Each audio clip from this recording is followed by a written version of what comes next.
श्री शिवाय नमस्तेभ्यम। हर हर महादेव। 21 जनवरी पौष मास की पुत्रदा एकादशी पड़ रही है। यह बहुत ही खास तिथि होती है। गुरुजी हमेशा बोलते हैं चाहे कुछ करो या ना करो, एकादशी का व्रत आपको हर हाल में करना है, क्योंकि यही हमारे जीवन को पूरा तार लगा देती है, जो मरने के बाद भी हमारे साथ रहती है। अगर हम चाहें तो एकादशी हम दूसरे को भी दान कर सकते हैं, जिससे उसके खाते में भी ये पुण्य फल की प्राप्ति हो जाती है। तो गुरुजी के कुछ नए उपाय हैं जो कथाओं में से अभी फ़िलहाल श्री राम कथा, श्री शिव महापुराण राम कथा जो चल रही है 40 गांव में, उसका नया उपाय है जिन्हें कर आप अपनी ज़िंदगी के सभी कष्ट दूर कर सकते हैं। पर गुरुजी हमेशा बोलते हैं जो भी उपाय करना है आपको दिल से करना है, मन से करना है, और हमेशा ये नहीं सोचना है कि कोई आप ये कर रहा है तो मुझे भी ये, किसी दूसरे को देखकर कोई भी चीज़ नहीं करनी है। जो कि आप छोटी सी भी चीज़ करेंगे दिल से, बाबा के पास आपके पास कुछ भी नहीं है चढ़ाने के लिए, ना ही चंदन है ना ही कुछ है, तो मात्र आप एक बेलपत्ती जो शिवलिंग के ऊपर चढ़ी हुई है, आप मात्र उसको भी उठाकर अपने हाथ पर रखकर अपनी मनोकामना कर शिव जी के ऊपर समर्पित कर देते हैं, तो शिव जी उसे भी स्वीकार कर लेते हैं। पर दूसरों को देखकर कि कोई ये कर रहा है, कोई ये कर रहा है, उसने ऐसे पूजा करिए, कभी भी दूसरों की पूजा के ऊपर ध्यान ना दें। अपनी पूजा दिल से करें, जिसका फल आपको हमेशा अधिकता में ही प्राप्त होता है। तो पहला उपाय जो गुरुजी ने बताया है, ध्यान रहे, हाँ, ये जो व्रत जो रहेगा, जो 21 जनवरी दिन रविवार के दिन रहेगा, जो कि एकादशी का व्रत जब रखा जाता है जब द्वादशी तिथि उसके साथ में पड़ रही हो, तो द्वादशी तिथि उसी के अगले दिन है। इसलिए एकादशी का दिन आपको 21 जनवरी दिन रविवार के दिन रखा जाएगा। अपने जिस तरीके से आप रखते हो हमेशा उसी तरीके से रखें। सुबह स्नान करें, अपना स्वच्छ कपड़े पहने, भगवान की पूजन आरती करें, उनको भोग प्रसाद चढ़ाएं। जिस तरीके से आप रखते हो, दिन में फलाहार करते हो तो फलाहार करें। चाहे आप व्रत को पूरा करना है, चाहे जिस प्रकार भी आप व्रत करते हैं, आपने हमेशा से जिस तरीके से व्रत करते आए हो, अगर नहीं भी किया है तो भी आप जैसी आपकी श्रद्धा है फलाहार करके आप, जो कि इस दिन ध्यान रहे पर आपको अन्न ग्रहण बिल्कुल भी नहीं करना है, जो कि इसमें अन्न नहीं खाया जाता है। आप फलाहार कर भी यह व्रत संपूर्ण कर सकते हैं। जो पहला उपाय जो गुरुजी ने बताया है, आपको एक कलश गंगा जल लेना है, तांबे का कलश में लेना है। और ध्यान रहे अगर आपके पास गंगा जल नहीं है, अगर जितना भी है, अगर आपके पास 1 चम्मच भी है, 1 बूंद भी है, तो आप उसको जो साधारण जल अपने मटके से आप भरते हैं उसमें उस गंगा जल को मिला दीजिए।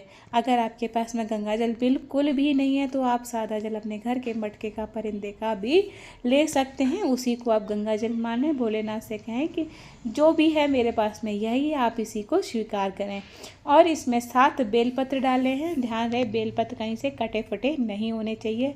यह उपाय आपको धन संपदा के लिए, अगर आप 1 रुपया कमाते हैं, 1.25 रुपया खर्च करते हैं, घर में पैसा टिकने का नाम ही लेता है, बहुत मेहनत करते हैं, पर आपको उस मेहनत के अनुसार आपको फल की प्राप्ति नहीं होती है, पैसा आपको नहीं मिलता है, जितना भी आपको मिलता है उससे ज़्यादा आपके घर के खर्चे हो जाते हैं। तो इस एकादशी के दिन आपको सुबह यह शिव मंदिर में जाकर उपाय करना है। तो जो आपको जो जल है, जल आपको जो नंदी का जो एक पैर उठा हुआ होता है वहाँ पर ध्यान रहे, उसी जिस साइड पैर उठा हुआ होता है उसी की साइड, उधर ही की साइड ही आपको खड़े रहकर आपको श्री शिवाय नमस्तेभ्यम, ओम नमः शिवाय, जो मंत्र आपको आता है वह बोलते हुए आपको शिव जी के ऊपर, वो उनके जो नंदीश्वर के ऊपर है, आपको ये जल समर्पित कर देना है पूरा।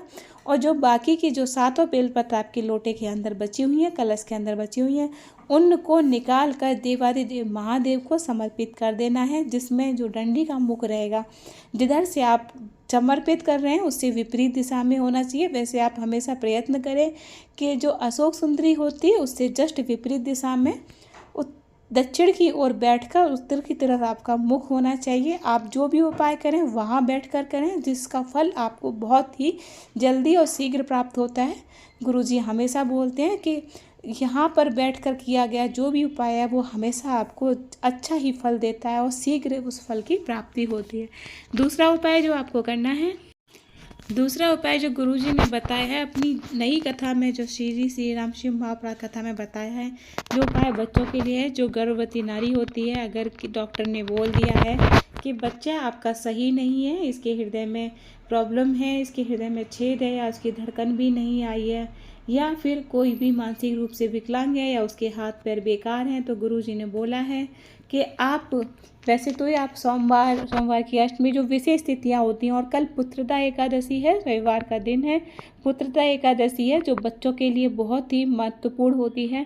इस दिन भी आप यह उपाय करें तो आपको बहुत ही जल्दी फल प्राप्ति होगी। तो आपको करना क्या है, इस दिन आप 1 कलश जल शिव जी पर चढ़ाएं। ओम नमः शिवाय, श्री शिवाय नमस्तेभ्यम, नमः शिवाय।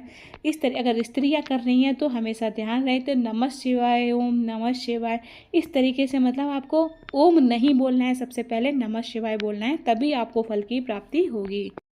आप 1 कलश जल चढ़ाने के बाद में थोड़ी देर अशोक सुंदरी के पास की जगह पर बैठें।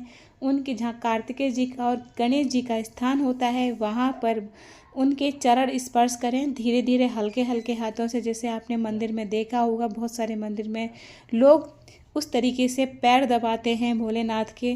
तो इसका फल बहुत ही अधिकता में प्राप्त होता है, इसका बहुत ही बड़ा महत्व है, इसलिए वहाँ पर पैर दबाएं और अपने उदर से लगाएं, त्रिपुंड बनाएं उदर पर, क्योंकि त्रिपुंड एक बहुत बड़ी चीज़ होती है। इसको बनाने से आपके घर में जो भी परेशानी है वह सब समाप्ति हो जाएगी। और गुरुजी बोलते हैं जैसे कभी भी चंद्र ग्रहण या सूर्य ग्रहण आपकी प्रेगनेंसी टाइम में पड़ जाता है तो आप जो लाल चंदन होता है, लाल चंदन को घोल कर थोड़ा सा लेप बनाकर उस त्रिपुंड बनाएं अपने उदर के ऊपर, जिससे आपके ग्रह का है उसका प्रभाव आपके बच्चे के ऊपर नहीं पड़ेगा। अगर ऐसा आप करते हैं तो फिर उसके बाद में आप 15 दिन बाद अगर आप डॉक्टर को दिखाने जाते हैं तो डॉक्टर आपके बच्चे को स्वस्थ ही बताएगा। आपको कोई चिंता वाली बात नहीं है, आपके बच्चे में कोई भी समस्या उत्पन्न नहीं होगी।